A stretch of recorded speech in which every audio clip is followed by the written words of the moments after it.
Cacace, Sassa, Salvatore Striano. Alors je sais pas vous, mais c'est un film qui donne faim. On est d'accord. È un film che dà una fame. No? Sì. Sì. Si passa la giovanese. Allora, grazie di essere rimasti con noi. È un po' tardi, vabbè, però è l'ultimo giorno, ces derniers jours, on est tous ensemble, dernier film, dernière rencontre avec Salvatore Striano. Le micro est à vous. Hier, on a déjà élagué pas mal de thématiques. Quelles sont vos impressions, vos questions à partager pour Salvatore Striano? Porto il mio. Cioè io parlerei come viene. Faccio tutto. Bonsoir. Alors, moi j'avais quelques questions. Une à la fois. Ok. Alors, vous nous avez confié avoir expérimenté la prison avant de devenir acteur. Et donc, je voulais savoir dans quelle mesure le film se rapproche de la réalité des prisons en Italie, notamment. La prigione che abbiamo visto qua si avvicina della realtà italiana, della prigione italiana. Sì, ho fatto tanta prigione prima di farla come attore. No, questo credo che sia una favola, una speranza. Le carceri italiane sono ancora dotate di scontro, di violenze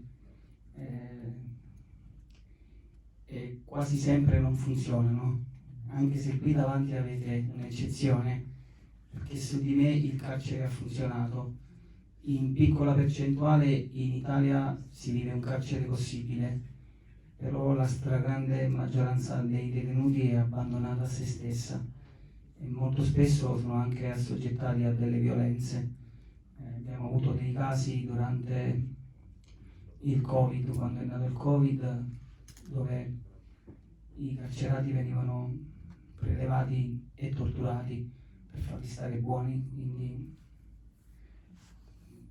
per questo a volte il cinema, oltre a intrattenerci, ci indica la strada da seguire.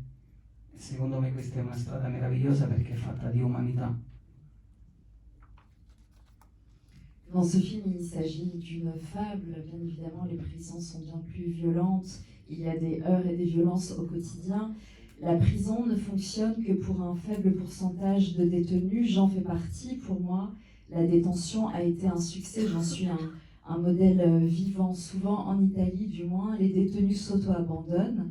Le cas Covid l'a montré, car il fallait insister pour venir réveiller, secouer des détenus malades pour qu'ils puissent choisir de ne pas se laisser aller. D'accord, merci. Et donc j'avais une deuxième question qui s'emboîte un peu avec celle-ci. Du coup, selon vous, quels seraient les points à améliorer en priorité dans les systèmes de détention? Quali sarebbero i punti da migliorare nella prigione, secondo te? Soprattutto dare degli spazi, perché è risaputo che più gli spazi sono ristretti e più l'essere umano caccia fuori la sua violenza. E poi il teatro, la scuola, le arti, come possono essere tante, il lavoro, sono persone che hanno bisogno di riabilitarsi, di essere rimessi sulla retta via e molte volte invece passano intere giornate nel chiuso di una cella in 3-4 a scambiarsi il veleno. Tu mi racconti come fai le rapine, io ti racconto come spaccio la droga, un altro ti racconta come spara, un altro ti racconta come truffa e quindi finisci per prenderti un dottorato in criminologia invece di recuperarti. Essentiellement, bien sûr, ceux qui pêchent, il faut travailler sur l'espace. Plus les espaces sont réduits, plus la violence émerge. Ces gens-là ont besoin d'espace, ont besoin d'art, essentiellement comme on a pu le voir hier. Alors ça fait qu'on passe nos journées dans quelques mètres carrés à plusieurs, on se raconte nos délits. Toi tu fais comment pour tuer, toi tu fais comment pour voler, etc. Et on sort de la prison avec un doctorat en criminologie. Io ho una domanda in seguito a questa. Ieri abbiamo visto che l'arte era un modo per ricostruirsi eventualmente. Qui è la nozione di solidarietà, di umanità, di resilienza, di poter ricostruire attraverso l'aiuto nell'altro, vero? Je fais un résumé en français. Donc hier, on a vu que l'art était une forme pour se reconstruire. Aujourd'hui, on est plus dans une autre thématique, qui est peut-être ce que Boris Cyrulnik nous a appris, la résilience à travers l'aide à autrui et la solidarité. Hai detto tutto tu, se mettiamo insieme l'arte e l'umanità abbiamo risolto i problemi di questo mondo. Peccato che siamo ancora circondati da tanta indifferenza, da tanta cattiveria, anche perché molte volte vediamo l'altro come uno straniero, perché lo straniero ce l'abbiamo dentro di noi, perché non riusciamo a riconoscerci. E l'arte può essere un veicolo per aiutarci ad accettarci e a piacerci per come siamo, perché poi ognuno, credetemi, è bello a modo suo. E se ve lo dice uno che fino a 30 anni era un avanzo di galera e oggi mi sento la persona più felice del mondo, significa che tutti quanti dentro hanno una bolla di felicità che devono far scoppiare dentro. Questo succede con l'aiuto dell'arte e con la solidarietà.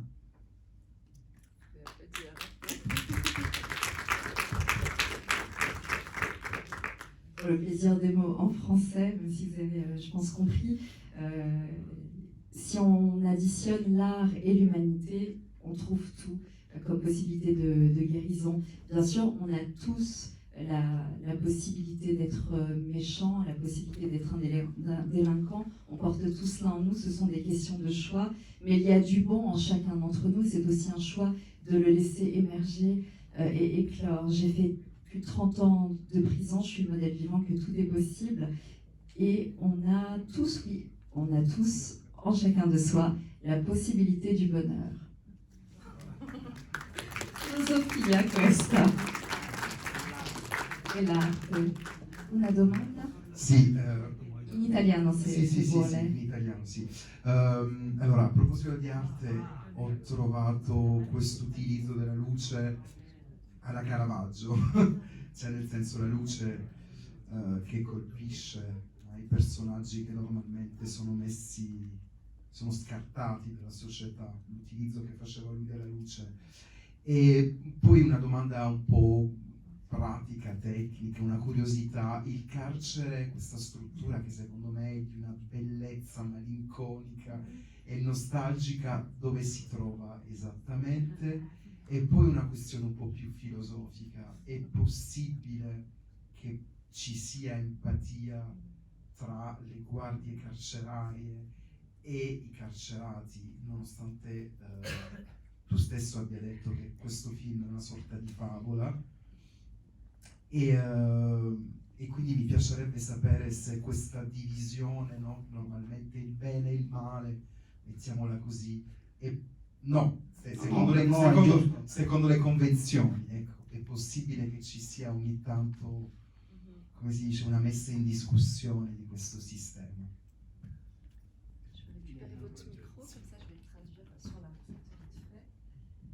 Donc, monsieur a parlé d'éléments esthétiques dignes d'un Caravage pour la lumière et l'esthétique du film. Il pose en seconde question: est-ce que cette empathie est possible des gardiens envers les détenus? Tu as parlé, Salvatore, de la notion de fable, mais est-ce qu'il peut y avoir des petites fuites comme ça sentimentales, des percées d'empathie? La luce è il direttore della fotografia, è Luca Pigazzi, che lo conoscete, per me è un genio assoluto, è uno che non usa nessun pannello, manda gli attori a mangiare, dice tanto se non torna alla luce naturale qui non si lavora. Caravaggio e il carcere hanno qualcosa che subito ci fa arrivare il messaggio. Poi dovete sapere che pure Caravaggio è stato in galera, i più grandi, Gandhi, Caravaggio, pure Gesù Cristo si è fatto 3 giorni di carcere. Quindi se volete diventare qualcuno, avete qualche giorno di carcere ve lo dovete fare. È uno. Poi l'altra domanda era su... sì, esiste, però di nascosto, non la puoi dichiarare, perché io detenuto, se mi relaziono troppo a una guardia sono un infame, se una guardia si relaziona troppo a un detenuto è un corrotto. Cercano sempre di distruggere l'umanità. Il bello è che questo mondo fa un sacco di fatica, mentre che il brutto subito passa. È quella la cosa che dobbiamo cambiare. E dove? È il carcere a Sassari, in Sardegna. È un carcere chiuso perché in quel carcere che tu vedi bello e nostalgico sono successe delle cose orribili. Alors, directeur de la photo cité, Luca Pirazzi, aucun panneau, aucune lumière, que de la lumière naturelle. Caravage et la prison ont à voir ensemble. Jésus-Christ aussi avait fait quelques jours de prison, donc finalement, si on veut devenir quelqu'un de célèbre, il faut passer par la prison. L'empathie existe, oui, elle existe, elle fait des petites poussées, mais en cachette. Parce que si un gardien est vu et grillé, en fait, tu as la réputation d'être un corrompu. Et on essaye de détruire. Tu dici, cercano di distruggerla, ma chi cercano, scusa? Io, pensiero personale, credo molto dipende dalle politiche e dai poteri forti. E io credo che sia le politiche che i poteri forti nel caos riescono a nascondersi di più, a mangiare di più e a gestirci meglio. Se c'è ordine, se c'è amore, secondo me loro guadagnano poco.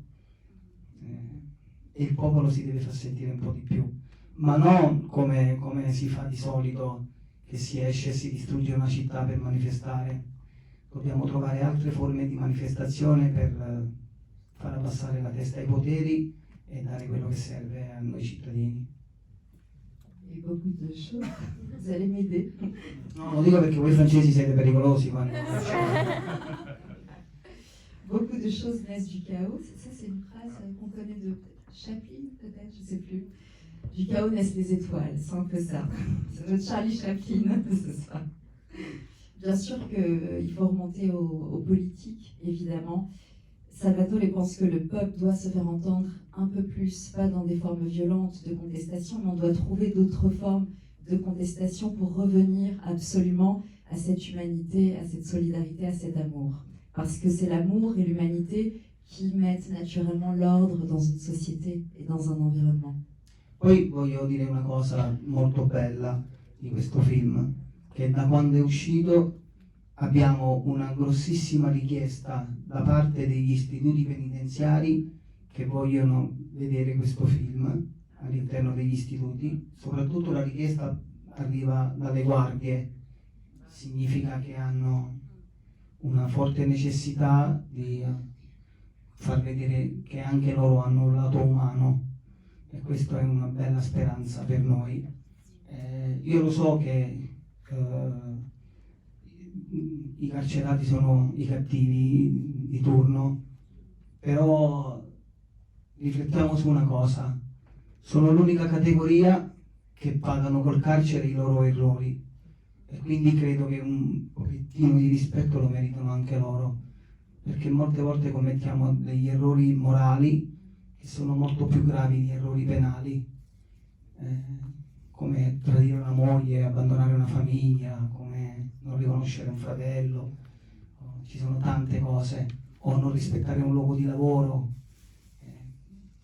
là nessuno paga, mentre che pure se rubi una borsa qui fuori ti buttano subito in galera, quindi queste persone un minimo di rispetto lo meritano. Ce qui est très positif, depuis la sortie du film, nous avons plein de demandes pour qu'il y ait des projections dans les prisons, surtout de la part des gardes qui ont entendu parler de ce film. C'est un très bel espoir, même si bien sûr les détenus, ce sont les méchants, ils ont le rôle de méchants, mais les détenus représentent la seule population qui paye en exerçant une détention. On fait tous des erreurs, et on fait tous des erreurs morales aussi, comme tromper quelqu'un, ne pas reconnaître quelqu'un, faire du mal moralement. Mais ces erreurs ne se payent jamais, alors que si tu sors dans la rue et que tu voles un sac, on te jette tout de suite en prison.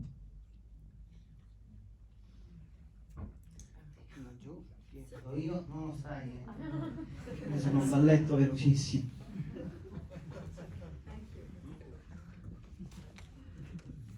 Bonsoir, merci pour ce bon moment de cinéma. J'ai une question très pratique. En fait, le lieu est magnifique. Alors peut-être que les scènes d'intérieur et les panoramiques de la prison sont pas vraiment endroit, mais je voulais savoir où se trouvait ce lieu et puis visiblement comme c'est abandonné dans les télévisions, c'était une vraie prison. Il a oublié. Ok. Allora, dove si trova il luogo? Grazie per questo bellissimo momento di cinema. E una... Ah, pardon. Oui. E se è una vera prigione o un set? È una vera prigione. Si trova a Sassari, in Sardegna, è un carcere in disuso, l'hanno chiuso quel carcere e quindi noi l'abbiamo riaperto per girare il film.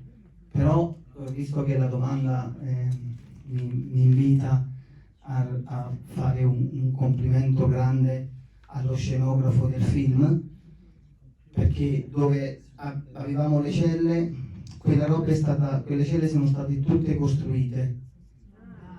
Il carcere è vero, però se volevamo girare com'era, dovevamo girare in un ambiente di sezioni come una mondiale, una via.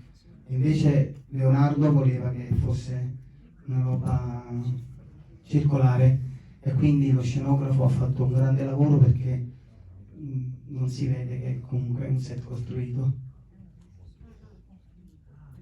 Désolée pour tout à l'heure, je n'avais pas traduit le dernier propos de monsieur. Oui, on est à Sassari, pour cette prison qui est condamnée, qui est fermée, qui a été réouverte exprès pour le tournage. J'en profite pour faire mes compliments au scénographe du film, qui a reconstitué les cellules. En revanche, toutes les cellules préexistantes du film étaient dans un format long comme des rues, mais lui a reconstitué ces cellules dans une forme arrondie. J'ai une deuxième question. Una domanda per persona. Se no, riusciamo domani mattina. Che bello, sto imparando il francese piano piano.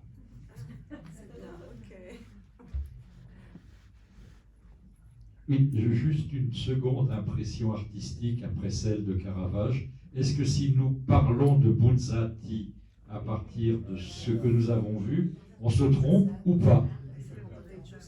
C'est-à-dire qu'un lieu clos sert de révélateur à toute l'humanité. Forse, peut-être. Non ho capito.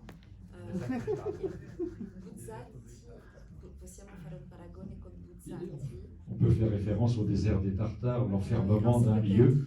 Est-ce qu'il y a une référence possible sur le temps qui passe, sur l'enfermement et le désespoir? Je ne sais pas, peut-être.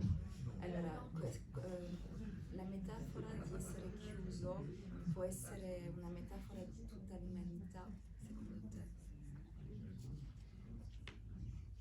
Sì, perché ognuno di noi dentro ha le proprie prigioni. Molti però hanno paura di guardarsene e quindi non se ne accorgono di averle e non le possono rimuovere, non possono aprire quelle porte e quindi sì, c'è questo parallelismo, è così, un po' sì, credo che ci sia. Chacun d'entre nous a ses propres prisons intérieures, simplement on est peu à pouvoir vouloir les regarder, beaucoup ne les regardent pas, ne les reconnaissent pas, mais oui, en partie, je suis grandement d'accord, il est grandement d'accord avec vous, c'est une métaphore de l'humanité. Oui, j'ai passé 30 ans aussi en prison, mais j'ai travaillé, mais pas comme gardien, j'ai travaillé comme infirmier psy et psychologue. Donc, ce que je veux dire, c'est que les prisons, je connais bien toutes celles de la région, on avait le même système de prison. Il faut relire Surveiller et punir de Foucault, avec le système du panoptique, c'est-à-dire une tour centrale pour pouvoir surveiller sur toutes les ailes qui sont comme ça. On les détruit petit à petit. Il y en avait à Lyon, par exemple. On les détruit progressivement. Mais pour construire des prisons, alors, il y a eu un exemple, c'était en Hollande. On avait supprimé les barbelés, etc. Tout ce qui peut faire penser à la prison, à l'emprisonnement. Et on s'était rendu compte que beaucoup de détenus, il y avait des tentatives de suicide beaucoup plus importantes parce que c'était insupportable de ne pas voir qu'on était dans une prison. Alors ça, c'est un aspect des choses. Pardon, si je viens de traduire cette première partie. Ha passato 30 anni a lavorare in una prigione e Mi spiace per lei. désolé pour vous, comme psychologue médecin, et puis il voulait pas condividere la prigione in Olanda, dove lì hanno distrutto le torri centrali, però i detenuti si sono messi a fare più tentativi di suicidio perché per loro era peggio di non vedere più questa torre centrale. Oui, alors il ne faut pas s'arrêter à cet aspect de la prison, parce qu'il y a d'autres formes d'emprisonnement et d'incarcération, comme les centres de semi-liberté. Le détenu sort la journée pour aller travailler ou faire des études, rentre le soir. Et là, les rapports avec les surveillants sont complètement différents. Il y a aussi, par exemple, cette prison qui est en Corse, où on incarcère surtout des auteurs de violences sexuelles, notamment. Mais c'est une ferme, et c'est ouvert. Alors le soir, ils reviennent dans leur cellule, et la journée, ils travaillent. Et ces possibilités-là, c'est à développer. En Suède, on cherche à fermer les prisons. Il y a des prisons qui sont à vendre en Suède. D'accord, merci. Parla dei centri di semi-libertà, metà libertà, non so come si dice, semi-libertà, sì, dove lancia l'idea che i rapporti potrebbero essere diversi, perché i detenuti escono, poi ritornano, e secondo il Signore sarebbe un sistema da sviluppare. Ma esiste già da 80 anni in Italia questo sistema, ce l'abbiamo, però se alla base non fai uscire una persona già riabilitata, lo metti solo in condizione di dire esci, vai a rubare e poi la sera rientri. Anche perché negli orari di uscita è quando le banche sono aperte, quindi bisogna fare attenzione, bisogna lavorare sulle persone, non bisogna, credo che la semilibertà in Italia esiste da sempre e da sola non risolve il problema. Quello che manca in Italia e forse anche in Francia è l'affettività, perché ti staccano dagli affetti quando commetti un errore e quello incattivisce l'animo umano. Je vais vous traduire, après on va passer à une autre question parce qu'il est très tard. Ça fait 80 ans que ce système de semi-liberté existe en Italie, c'est une métaphore, c'est de la dérision. On fait sortir quelqu'un, surtout à l'heure où les banques sont ouvertes, et il recommence un délit et il revient. Donc ça fait un ping-pong comme ça. Ce qui manque de toute façon dans la détention, c'est la notion d'émotion et de lien humain, et c'est ça qu'il faut, les aspects sur lesquels il faut vraiment travailler. Merci monsieur. J'ai une petite question, moins intellectuelle. Vous avez dit tout à l'heure que vous vouliez pas, vous aviez refusé de jouer le gardien de prison. Alors, je pense que c'était une blague. Quand Leonardo Di Costanzo vous avez proposé de jouer dans son film, vous avez dit moi je fais pas le gardien de prison, je fais le prisonnier, c'est ce que j'ai compris. Non, c'est l'inverse. Il faisait pas le gardien de prison dans le. Enfin bon. De manière générale, je voulais savoir. Le gardien de prison. Et c'est Leonardo qui a pas. Ah ben ça va encore mieux dans le sens de ma question. Je voulais savoir, en raison de votre parcours qu'on connaît, est-ce que les réalisateurs, etc., ont tendance à vous proposer un peu toujours le même rôle ou vous arrivez un peu à sortir de ce type de rôle? Est-ce qu'on vous propose d'autres choses? Sì, ho anche fatto un film per Sky Original che uscirà verso dicembre-gennaio dove farò un commissario di polizia. Ho preteso di girare tutte le scene con la divisa Ho detto non voglio fare quello senza divisa, voglio farmi vedere che sono un poliziotto. È stato un lavoro molto difficile convincerli, perché purtroppo mi porto questa faccia appresso e funziona, però voglio aggiungere un'altra cosa. Questa cosa di fare i ruoli del cattivo non mi spaventa, perché io in teatro ho scoperto che posso offendere chiunque attraverso lo schermo, il palcoscenico e nessuno se la sente. Addirittura io sparo e se sparo bene scappa pure l'applauso e nessuno muore, nessuno si ferisce. Anzi, io invito tutti i criminali a fare un po' di teatro e cinema e smetterla di fare sul serio. Sur scène, un film va sortir bientôt, j'interprète un commissaire de police, donc ce sera à suivre en décembre. Alors bien sûr, je me porte ce visage. Au-delà du parcours, c'est vraiment un visage. On me caste dans les rôles de méchants, mais ça me va tout à fait, parce que non seulement je fais des rôles de méchants au théâtre, et on vient m'applaudir, donc c'est plutôt génial. Et j'invite tous les détenus à monter sur scène, à faire semblant de tuer plutôt que de le faire dans la vie. En plus, c'est super parce qu'on est applaudi. C'est bon Voilà. Moi, c'est pas une question, c'est une information pour tout le monde qui me fera certainement sourire. Je ne sais pas si les gens qui sont dans la salle savent que l'emplacement de la prison de Grenoble, la maison d'arrêt qu'il y avait à Grenoble, c'est devenu une salle de cinéma.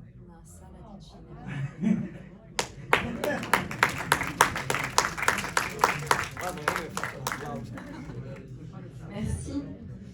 Je vais apporter mon micro.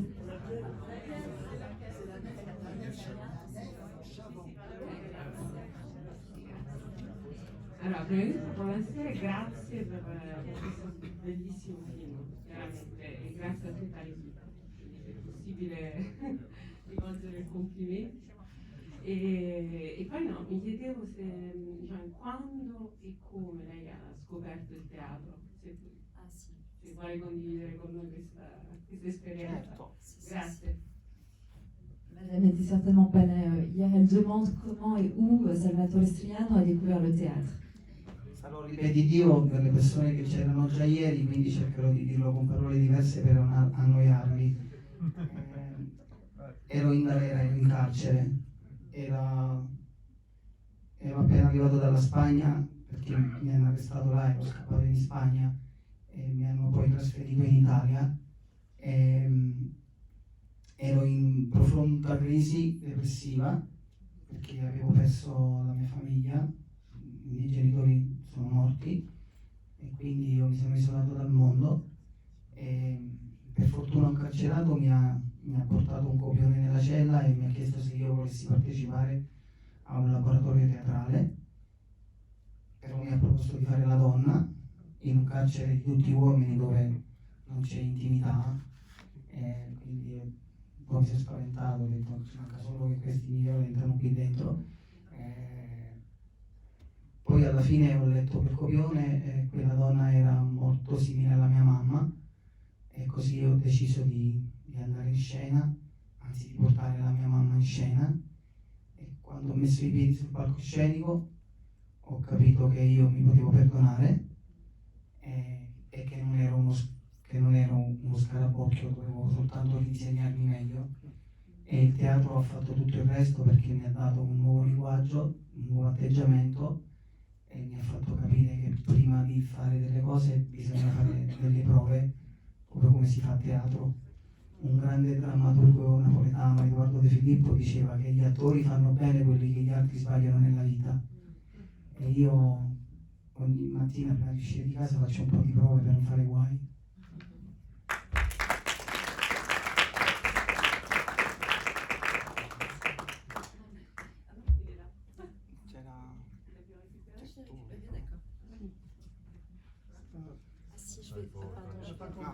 Oui, merci la traduction. Je ne sais pas où est passé le deuxième micro. Hanno rubato un micro. Pour le plaisir de réécouter, pardon pour ceux qui étaient là hier, J'ai été transférée d'Espagne suite à un délit. J'ai atterri dans une prison en Italie. J'ai reçu un script dans une prison. C'était mon premier contact avec une dramaturgie. Et par contre, on m'a proposé un rôle de femme. Au départ, j'étais fâchée. Puis, ça, je l'ajoute hier, dans une nuit d'insomnie, j'ai relu l'histoire. Et puis, pardon ? Ce rôle de femme était proche de ma mère. Et c'est là que je me suis dit, je vais me donner la chance de le faire. J'ai posé les pieds sur scène, j'ai compris qu'à ce moment-là, je pouvais me pardonner. Le théâtre a cela de particulier. Il permet aux acteurs, et ça vient d'Edoardo Di Filippo, de bien faire ce que les autres ratent. Voilà. Volevo dire una cosa su di me, ma non per il bellino io ho avuto. Io sono anche uno scrittore perché ho scritto 3 libri e 2 opere teatrali e in più sto scrivendo un film sempre ambientato in carcere però che tratta la mia vita, quindi non sono solo un attore, cioè se magari non mi scritturano più scriverò dei libri, comunque l'arte è stata la mia salvezza. Grazie, perché volevo arrivare a questo. No, ma sì, no, hai fatto benissimo. Abbiamo parlato ieri di teatro, di cinema e ci sono i libri. Ci puoi dare i titoli? Che uno che è uscito in Francia. Sì, è quello ambientato in carcere dove io spiego come mi sono riscattato dalla mia vita da delinquente. Il primo si chiama Teste Matte, che racconto come vivevo di espedienti criminali, il secondo racconto come mi sono salvato e il terzo si chiama Giù le maschere, che racconto quello che vado oggi faccio. Non mi piace fare il VIP, mi piace essere un artista socialmente utile, quindi quando posso corro nelle scuole dai ragazzi e nelle carceri, perché le nostre nazioni saranno migliori quando usciranno delle nuove generazioni dalle scuole che ci aiuteranno a migliorarci e quando le nostre carceri avranno la capacità di recuperare tutte le persone che commettono degli errori. Quindi io ci tengo ad andare lì dentro. Si un jour je joue plus, j'écrirai. Je suis en train d'écrire un long métrage qui est très autobiographique. J'écris 2 romans, donc je vous invite à regarder. Il y en a un qui a été traduit et sorti chez Albin Michel, je crois. Et je m'appelle aussi, je m'autoproclame artiste socialement utile. Dès que je peux, je vais en prison ou dans les écoles parce que je reste convaincue que nos sociétés iront mieux. Plus il y aura d'art qui passera par là, plus nos sociétés iront mieux. Il libro uscito in Francia si chiama La tempête de Sassa. La tempête di Sassa. La tempête de Sassa en France. Per Natale, da regalare. Pietro. Ah oui, j'ai une question sur le film, pas sur les thématiques. Et c'était à propos du fait que dans les films, il y a un réalisateur personnellement que je respecte et j'admire beaucoup. Il y a 2 acteurs qui sont 2 acteurs comment dire, très connus et très on s'entend, 2 acteurs très connus, Servillo et Silvio Orlando. Donc je me demandais comment il travaillait avec ces 3 personnes aussi connues, aussi importantes pour le cinéma. È come tornare a scuola perché hai davanti 2 grandi maestri, poi loro hanno più di 40 anni di carriera alle spalle e sono entrambi napoletani ma non avevano mai lavorato insieme, quindi inizialmente si sono studiati molto perché il livello si equivale. È stato molto difficile ma molto istruttivo per noi altri attori guardarli e soprattutto cercare di cogliere tutti i loro suggerimenti e poi è stato fantastico stare in cella con Silvio Orlando perché io in cella ci sono cresciuto e quindi gli facevo delle battute per fargli venire un po' d'ansia, gli raccontavo gli aneddoti dei carcerati e lui mi diceva voi siete pazzi. Però è stata un'esperienza fantastica, anche perché l'abbiamo fatta abbiamo girato in pieno Covid e quindi eravamo rinchiusi in una bolla e una volta finite le riprese dovevamo correre subito tutti a rinchiuderci nelle camere d'albergo. Non è come stare in galera, però è una semi-libertà, non era una libertà totale, però è stata un'esperienza veramente fantastica perché Tony e Silvio sono due grandissimi maestri del cinema e poi avevamo un regista che è Leonardo Di Costanzo che è veramente un grande, non toppa mai, non sbaglia una virgola, mette tutte le cose insieme. Io in questo film, no, perché ci sono dentro, ho amato tutto, soprattutto poi la fotografia, la colonna sonora, gli ambienti, è veramente un ritratto fantastico. Addirittura c'era la scena che sembrava l'ultima cena di Cristo e non l'abbiamo fatta, non è stata cercata. Noi quando siamo arrivati là abbiamo capito quello che dovevamo fare là sul posto. Bello. Travailler avec ces grands réalisateurs, c'est incroyable parce qu'ils ne se trompent pas d'un iota, pas d'une virgule. J'ai tout aimé de ce film, de la musique à la photographie, à la scénographie, j'ai absolument tout aimé.